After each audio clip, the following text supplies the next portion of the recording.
Welcome everyone to our coffee chat on the Italian law on artificial intelligence. Today we're talking about a very important part of the law, which is Article 8. It concerns the changes that the Italian legislature has introduced for research on artificial intelligence. As mentioned in the previous coffee chat, these meetings are designed to be in both Italian and English. Therefore, they will also be translated into English using artificial intelligence systems.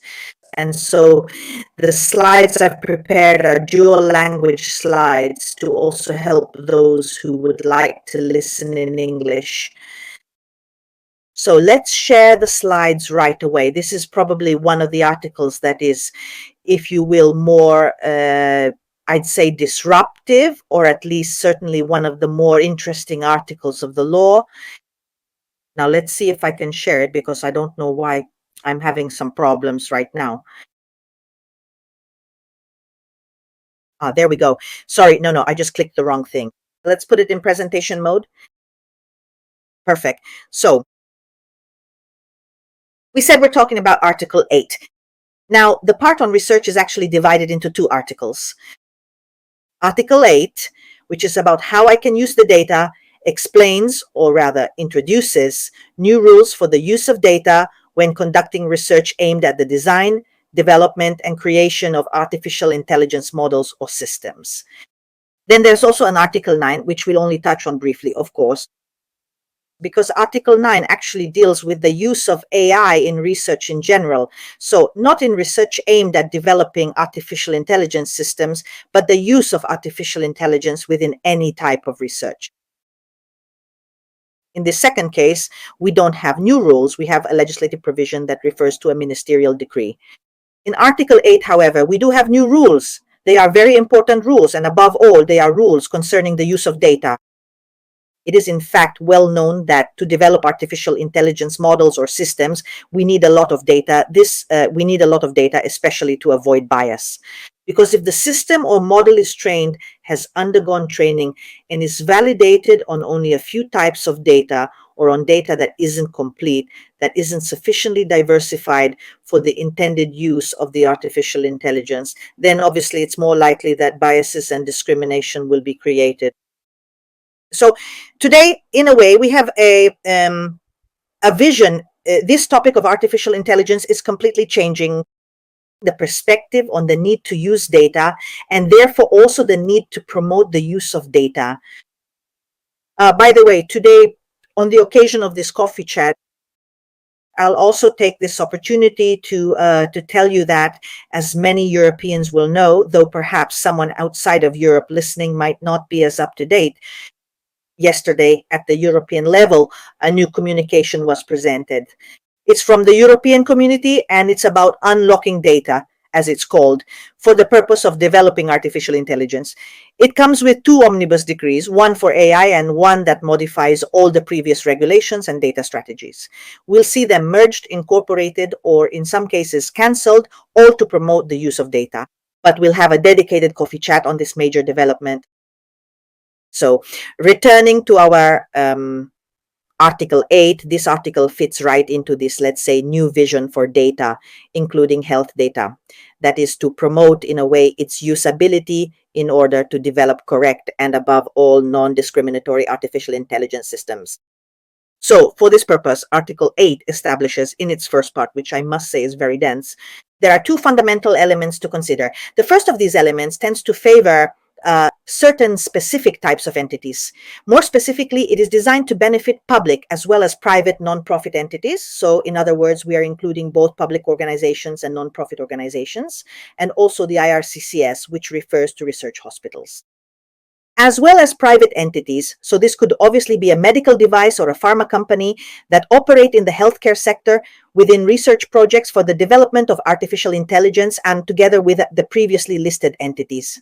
So you always need a public entity or a private nonprofit or an IRCCS as a partner, even if you are a private entity. And in this scenario, in these scenarios of, let's say, either just the activities of the first entities, the public-private nonprofits, or in the case of a purely private, let's say, a for-profit private entity that collaborates with the previous entities, it will be possible to use significant public interest as the legal basis. So here, in my opinion, we have two immediate considerations to make. Let's focus for a moment on the subjective element, that is, on the entities involved. We've seen these can be public or private non-profit entities, and of course, for-profit private entities that must, however, be operating. Within this term operating that you see there in red and underlined, there's a whole world of meaning, because operating within the scope of research projects means that at this point, any possibility for collaboration opens up. Now, be careful. We're not talking about the kinds of studies that we're used to thinking of for registration purposes, or that we're used to imagining in our daily work, or let's say within certain boxes with predefined roles for the public and private sectors. But here, the legislator, by using the term operating, which is a very broad term in my opinion, paves the way, I would say, for any type of collaboration between public and private entities, as long as it's obviously aimed at developing models or projects. So on this topic, which I believe is quite disruptive for our legal system, our Italian legal system, we will certainly hold a dedicated session where we'll analyze together the various case studies. So what we can, in a way, imagine, create, and then regulate within this new possibility for public-private relationships. The other element, of course, is the use of significant public interest as a legal basis. We know that in Italian research, for a whole series of historical reasons that are too long to get into here, for scientific research, consent is always used. Obviously, collecting data to develop an artificial intelligence is so vast and perhaps so complex in terms of the sheer number of data points, but also in the diversity of data types, that it's certainly not feasible to rely on consent. Or in any case, a legal basis that is, if you will, also quite complicated to manage in some respects. So the legislator very clearly opens the door to using significant public interest. And so in a way, it recognizes that this research in this sector for these purposes, even when conducted by private entities, constitutes, configures, and has the characteristics of a significant public interest. Now, be careful, because a simple reference to this rule is not enough. Because as we know from Articles 2 tier and 2 sexes of the Privacy Code, although these articles actually also refer to provisions from the GDPR, we still need a much more detailed legal basis, which can be a law, a regulation, or a general administrative act. So we would need to adopt general administrative acts, and here I'd like to make a small digression, which every public administration can adopt. Because I know there's a lot of confusion on this topic, but as an administrative lawyer, because before being a data protection lawyer, I am a public law lawyer, I can assure you, and maybe this will be an occasion for another coffee chat, that it is possible for every public administration, obviously, to issue a general administrative act. So be careful, because it is a big opening, but the tools are a little further step that needs to be taken. Then another major breakthrough, another area that has always been considered very slippery in Italy in the field of scientific research, but which here is completely open to the possibility of secondary use, such as data collection for years of treatment, and the possibility for the subjects mentioned above, for the purposes we saw above, to use the data for a specific purpose. Secondary, obviously, by removing direct identifiers such as the name and surname, and therefore being able to pseudonymize in some way, even just by removing direct identifiers. My name and surname is a direct identifier. My tax code is an indirect identifier, because it is not immediately, that is, additional steps must be taken to obviously be able to connect it to the physical person. So here, Article 8 opens up to the secondary use of the data. Thank you. And therefore declares that, obviously, after prior information on the site, in short, with some, declares that always for development purposes, and therefore always for the purpose of avoiding discrimination and bias, the data can be used by the above-mentioned subjects for secondary use. Another great opening in our legal system. Third point, this too, I must say, is very impactful. So we have a new legal basis, which is no longer consent and public interest. We have secondary use.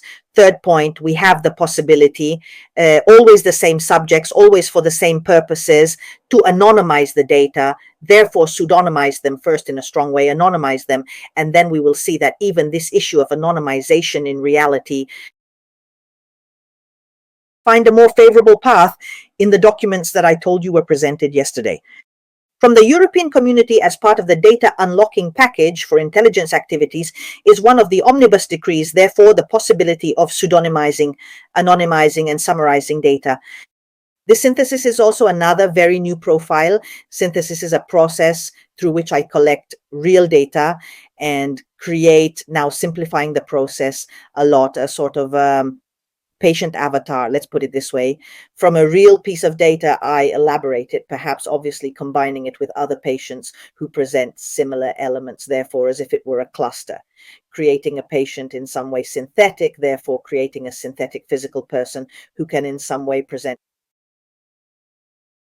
elements that can be useful for research. This is a classic case of the so-called digital twins, that is the possibility of obviously creating digital patients on which to carry out a series of investigations or even predictions, obviously on which we are talking about artificial intelligence. But in short, there is also a whole issue of obviously predicting the evolution of the disease. So another element that's added, which facilitates the use of data, is the possibility of strong pseudonymization, going as far as anonymization, and performing data synthesis to create synthetic patients.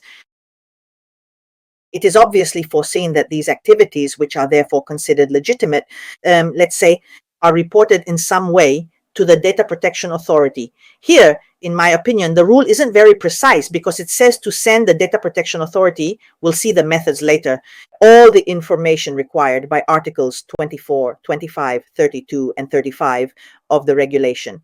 Now here, I mean, Article 24 concerns the controller, 25 is privacy by design, 32 covers security measures, and 35 is the DPIA. In reality, if we're being honest, all the elements from Articles 24, 25, and 32 of the GDPR are already contained within Article 35. A good DPIA contains everything.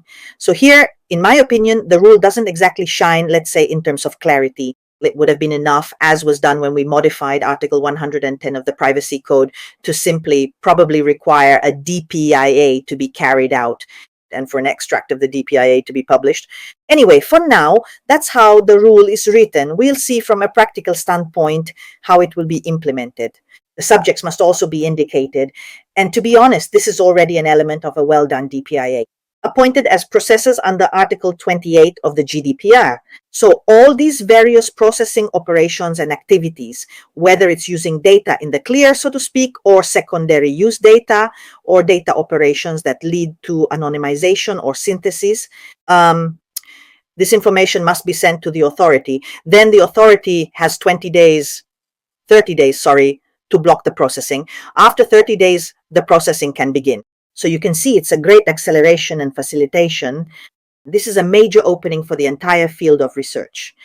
The last article, as I was saying, and this is my last slide, and then I'll say goodbye and see you at the next coffee, concerns the use of AI within any kind of research. So not just research aimed at developing models or systems, but any research with a different purpose where I decide to use AI in the process. Here, the legislator, and probably also with the intention of speeding up the the enactment of the law, has deferred to a decree from the Ministry of Health that will have to be issued. So work is already underway on this decree. Rule, which by the way I didn't include on the slide, but it obviously provides for these rules to be applied within the Italian sandboxes as well, which are established in the European Artificial Intelligence Regulation for the development and the possibility of testing, even on natural persons, but in a controlled environment. This is the sandbox, obviously for AI systems. So I thank you for your attention. You can find all these coffee talks in Italian and in English on our website. And if you want to stay updated, obviously be sure to follow us on LinkedIn. I can already give you a preview that the next coffee talk will be on the use of AI in the workplace.